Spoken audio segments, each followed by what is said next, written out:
क्या आप जानते हैं गंगा नदी के जल को हम इतने वर्षों तक अपने घर में रखते हैं, फिर भी वो गंदा नहीं होता है। उसमें किसी भी प्रकार की शैवाल नहीं आती है या काई नहीं आती है। क्या आप जानते हैं एक ऐसा रोग भी है जिसमें उस व्यक्ति को पानी से डर लगने लगता है। क्या आप जानते हैं कि ऐसा रोगाणु भी है जो हमें ही नहीं, मतलब जंतुओं को ही नहीं, पादपों को और पादपों के साथ साथ जो रोगाणु हैं उनको भी रोगी बनाता है। क्या आपने सुना है कभी? नमस्कार दोस्तों, आज ऐसे ही कुछ प्रश्नों के उत्तर के साथ मैं आपका दोस्त आशुतोष शर्मा आपके साथ। आज हम पढ़ेंगे माइक्रो ऑर्गेनिज्म, सूक्ष्म जीव, जो एक प्रकार से अदृश्य हैं। इन खुली आंखों से हमें दिखाई नहीं देते हैं, लेकिन वो माइक्रो ऑर्गेनिज्म हर वक्त हमारे साथ वैसे ही रहते हैं जिस प्रकार हमारे शरीर में प्राण रहते हैं, हमारे फेफड़ों में हवा रहती है। उसी प्रकार वो माइक्रो ऑर्गेनिज्म हमारे चारों तरफ और हमारे शरीर के अंदर हर वक्त रहते हैं।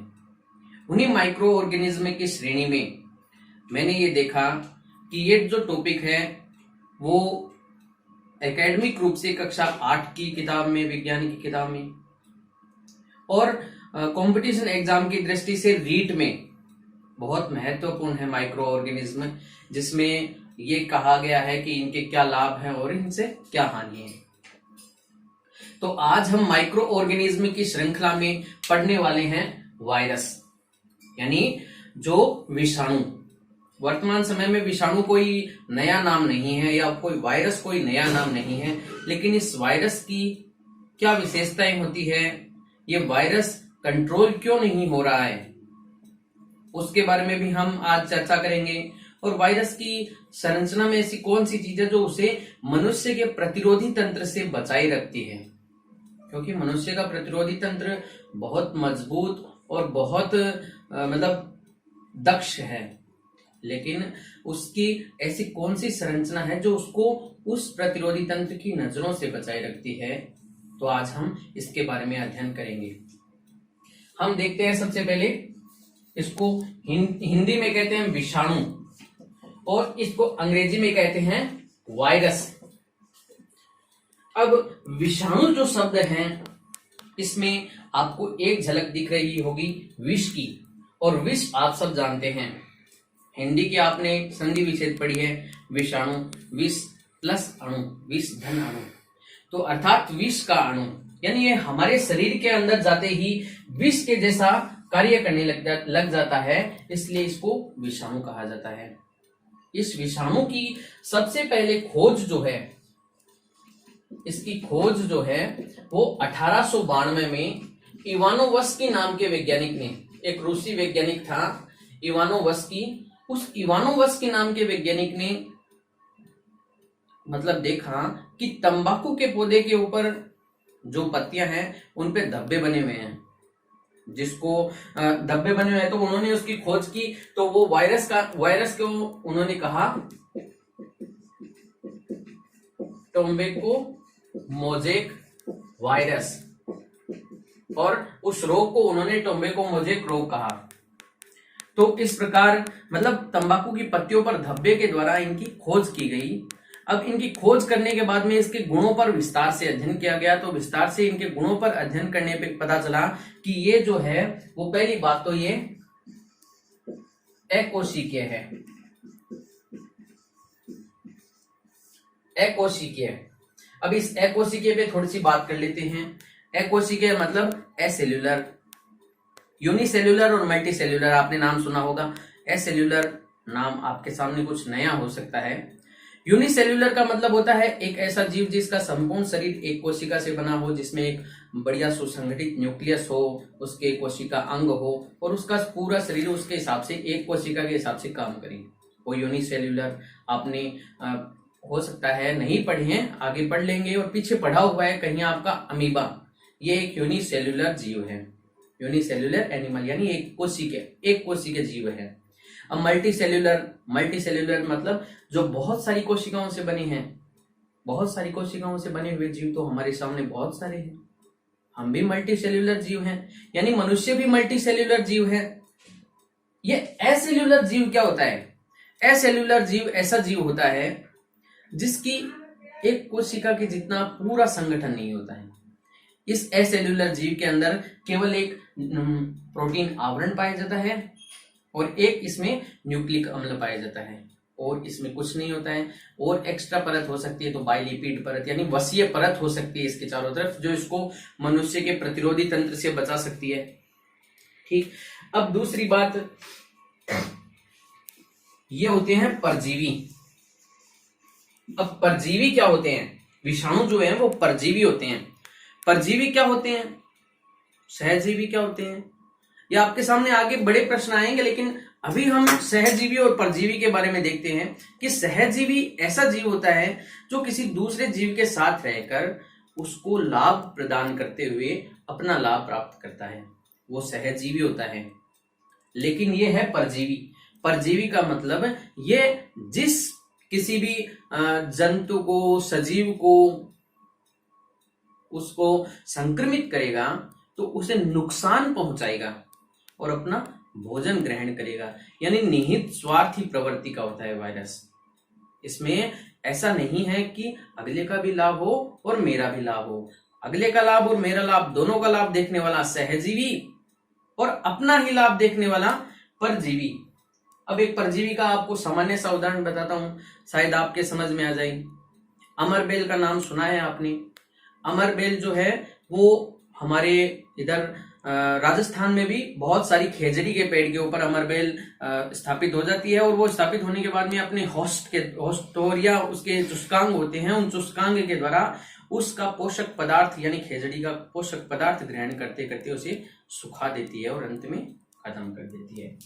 ठीक है, विषाणु परजीवी हैं। फिर दूसरी बात, ये अकोशिकीय होने के कारण अति सूक्ष्म है। अति सूक्ष्म और सूक्ष्म में भी अंतर है। सूक्ष्म का मतलब बहुत छोटा, अति सूक्ष्म का मतलब सूक्ष्म से भी छोटा। सूक्ष्म में हम जैसे देखते हैं बैक्टीरिया, जिनको हम माइक्रोस्कोप से देख सकते हैं, हमारी सेल्स सूक्ष्म होती है, उनको हम माइक्रोस्कोप से देख सकते हैं। लेकिन ये है अति सूक्ष्म यानी अल्ट्रा माइक्रोस्कोपिक, यानी अल्ट्रा माइक्रोस्कोपिक होने के कारण हम इसको देखने के लिए पहले तो हमने मतलब बहुत समय तक इसको देखा ही नहीं गया।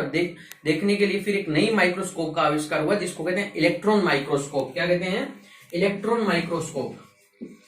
इस इलेक्ट्रॉन माइक्रोस्कोप के आने के बाद में, इलेक्ट्रॉन माइक्रोस्कोप के आने के बाद में इस जीव को स्पष्टतः देखा गया, तब पता चला कि इसके अंदर इसका प्रोटीन आवरण होता है, इसका प्रोटीन आवरण होता है और इसमें न्यूक्लिक अम्ल होता है। न्यूक्लिक अम्ल, अब आप सब न्यूक्लिक अम्ल जानते होंगे शायद, मेरे हिसाब से नहीं जानते हैं तो मैं आपको बता देता हूं। न्यूक्लिक अम्ल दो प्रकार के मुख्य रूप से होते हैं। पहला डीएनए डीऑक्सी राइबोज न्यूक्लिक अम्ल और दूसरा आरएनए राइबोज न्यूक्लिक अम्ल। ठीक है, अब हम आगे देखते हैं इसके अंदर कि ये जो है इसमें विशेषता होती है, ये क्रिस्टल भी प्राप्त कर सकते हैं इसके। शायद आपको याद नहीं होगा, आप बहुत छोटे हो सकते हैं, या आपने जब कभी अखबार पढ़ा है तो आपने पढ़ा होगा कि 20वीं सदी के अंत में और 21वीं सदी के शुरुआत में कुछ व्यक्तियों के पास लिफाफे आए थे। उन लिफाफों में कुछ पाउडर आया था। वो पाउडर क्या था? ये विषाणु। उनके पास सार्स नाम के एक मतलब रोग के विषाणु आए थे। अगर वो मतलब उसके क्रिस्टल प्राप्त किए हुए थे और उन क्रिस्टल को लिफाफों के अंदर भेजा गया था, उन क्रिस्टल को लिफाफों के अंदर भेजा गया था। अब ये क्रिस्टल जो है वो किस प्रकार किसी व्यक्ति को रोगी कर सकते हैं, ये हम देखते हैं। इसकी एक विशेषता ये है कि इसी विशेषता के कारण ये उनको रोगी कर सका। सजीव और निर्जीव के बीच की कड़ी,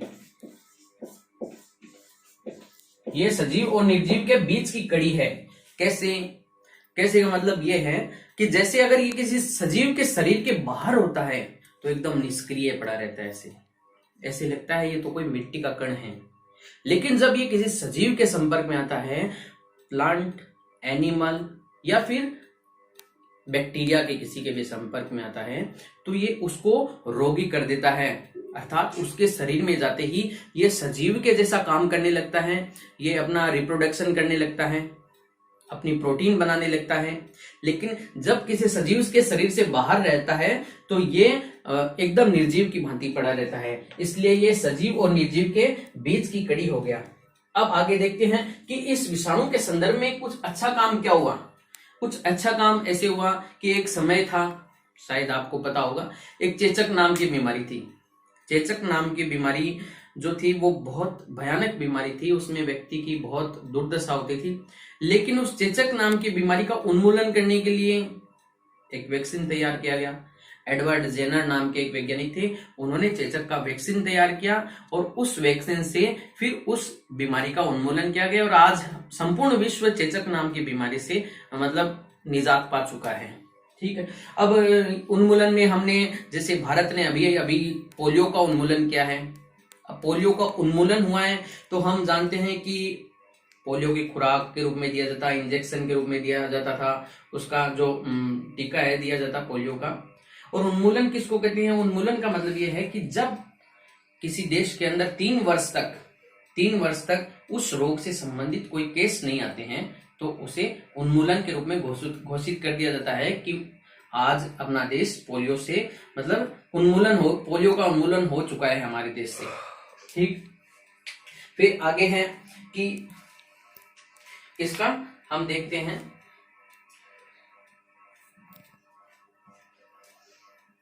इसका वर्गीकरण। वर्गीकरण देखने से पहले हम देखते हैं इसकी संरचना, स्ट्रक्चर।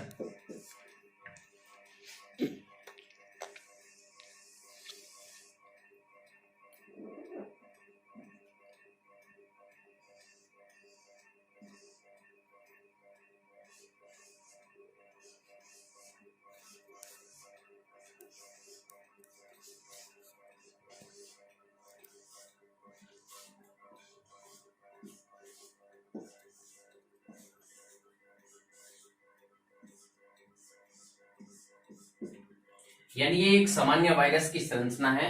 इस सामान्य वायरस की संरचना के अंदर हम देखते हैं कि ये जो है उसका एनवेलोप यानी उसका आवरण है, उसके चारों तरफ पाए जाने वाला आवरण जो वसा से बना होता है। लेकिन ये जो है इसके अंदर ये है कैप्सिड यानी जो प्रोटीन का आवरण जो है ये कैप्सिड, ये इस वायरस को मनुष्य के इम्यून सिस्टम से बचाने का प्रयास करता है। फिर ये न्यूक्लिक अम्ल, इसके अंदर डीएनए भी हो सकता है, यानी इस वायरस के अंदर डीएनए भी हो सकता है या आरएनए भी हो सकता है। ये वायरस के अंदर डीएनए और आरएनए नाम के 2 न्यूक्लिक अम्ल होते हैं। फिर हम देखते हैं इसका वर्गीकरण कि विषाणु कितने प्रकार के हो सकते हैं। तो इसके लिए हम देखते हैं कि विषाणु किन किन को संक्रमित कर सकते हैं।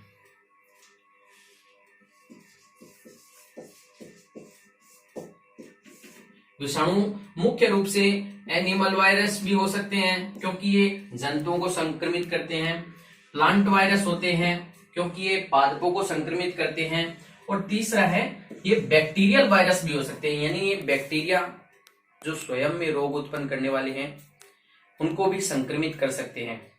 एनिमल वायरस जो है उसके अंदर डीएनए या आरएनए दोनों में से एक न्यूक्लिक अम्ल हो सकता है। प्लांट वायरस में आरएनए न्यूक्लिक अम्ल यानी न्यूक्लिक अम्ल होता है और बैक्टीरियल वायरस के अंदर डीएनए न्यूक्लिक अम्ल होता है। अब हम देखते हैं कि एनिमल वायरस, प्लांट वायरस और बैक्टीरियल वायरस जो है वो हमें नुकसान क्या करते हैं। नुकसान, इनकी ये प्रवृत्ति जो है वो हमें नुकसान पहुंचाती है और यही प्रवृत्ति हमें लाभ पहुंचाती है। अब ये प्रवृत्ति नुकसान और लाभ कैसे पहुंचाती है वो हम देखते हैं। सबसे पहले एनिमल वायरस में आपने नाम सुना होगा, एड्स रोग नाम सुना होगा आपने, रेबीज नाम सुना होगा। मतलब पोलियो नाम सुना होगा, इन्फ्लुएंजा नाम सुना होगा, इतने आपने हर्पीज रोग सुना होगा, हेपेटाइटिस रोग सुना होगा। तो ये जितने भी प्रकार के रोग हैं, ये सभी के सभी जो हैं इस वायरस के कारण होते हैं। एड्स का महत्वपूर्ण जो है वायरस कौन सा वायरस है? HIV virus. HIV वायरस यानी एड्स का पूरा नाम है एक्वायर्ड इम्यूनो डिफिशियंसी सिंड्रोम। इसका वायरस है HIV, human immuno virus, human immuno virus. ये जो है ये एड्स रोग फैलाता है। एक्चुअल यानी वास्तव में एड्स एक रोग ना होकर रोगों का पुलिंदा है। यानी जब ये HIV वायरस मनुष्य के शरीर के अंदर प्रवेश करता है तो ये मनुष्य के शरीर की प्रतिरोधक क्षमता को खत्म करने का कार्य करता है, जिसके कारण मनुष्य के शरीर पर बहुत सारे रोगों का हमला हो जाता है। ये रेबीज जो रोग है वो होता है रेब्डो वायरस के कारण। रेब्डो वायरस के कारण ये रोग होता है। ये रेबीज रोग वही रोग है जिसमें व्यक्ति को पानी से डर लगने लग जाता है, यानी उसको हाइड्रोफोबिया रोग भी कहते हैं। इस रेबीज रोग को हाइड्रोफोबिया रोग कहते हैं। ये मुख्यतः कुत्ते बिल्ली इनके काटने से होता है, क्योंकि ये जो वायरस होता है रेब्डो वायरस, ये रेब्डो वायरस उनकी लार के अंदर पाया जाता है। ये उनकी लार के अंदर पाया जाता है। फिर अगला है प्लांट वायरस। प्लांट वायरस के बारे में हमने सबसे पहले पढ़ा कि टोबैको मोजेक वायरस जो है उसकी खोज इवानोवस्की ने की थी और इसके अंदर आरएनए पाया जाता है। फिर हम देखते हैं बैक्टीरियल वायरस। अब ये बैक्टीरियल वायरस जो है वो हमें किस प्रकार लाभ पहुंचाते हैं और किस प्रकार हानि पहुंचाते हैं वो देखेंगे। ये बैक्टीरियल वायरस जो है वो हमें ज्यादातर हानि नहीं पहुंचाते हैं, लाभ पहुंचाते हैं।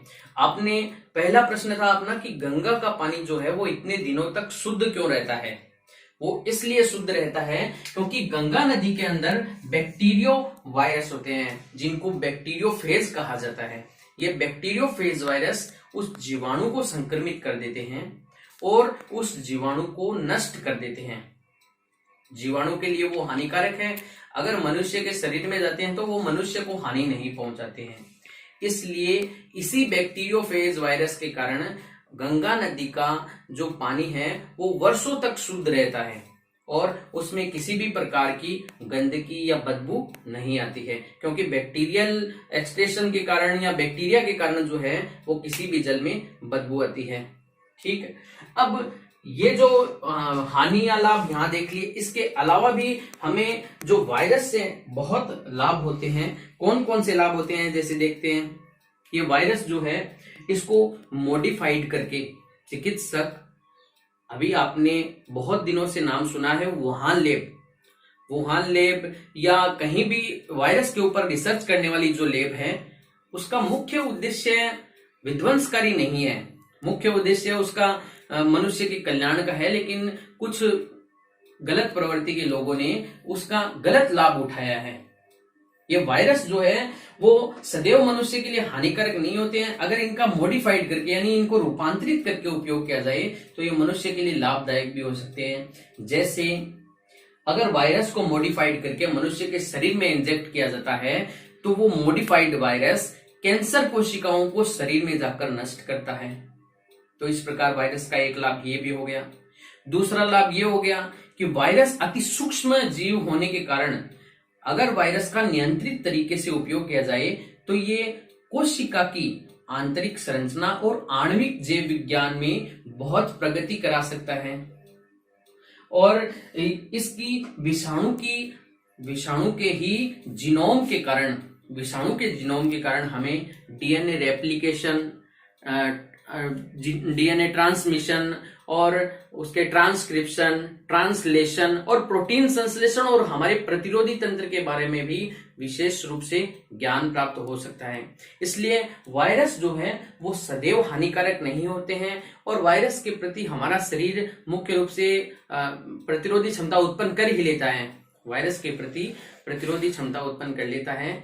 अभी जो कोरोना वायरस चल रहा है, इस कोरोना वायरस के प्रति भी हमारे भारत में प्रतिरोधी क्षमता उत्पन्न होने लग गई है, क्योंकि आप देख रहे हैं कि जो रोगी मिल रहा है वो रोगी 15 दिन के बाद में ठीक होके आ रहा है, यानी वो पॉजिटिव था जाते वक्त, लेकिन आते वक्त वो नेगेटिव हुआ, यानी उसकी रिपोर्ट्स नेगेटिव आई। इसका मतलब ये है कि इस वायरस से इतना प्रभाव नहीं होगा, केवल हमें सावधान रहने की जरूरत है। सावधान का मतलब ये है कि मान लो ये किसी ऐसे व्यक्ति को अगर स्प्रेड हो गया, यानी उसको संक्रमित कर दिया जिसका प्रतिरोधी तंत्र कमजोर है, तो उस व्यक्ति के ऊपर इसके विपरीत प्रभाव पड़ते हैं। सामान्य मनुष्य, स्वस्थ मनुष्य जिसकी प्रतिरोधक क्षमता उत्तम है, उसके कोई प्रभाव नहीं पड़ता, बस वो आइसोलेट रहेगा तो 15 दिन में इस वायरस को हरा देगा।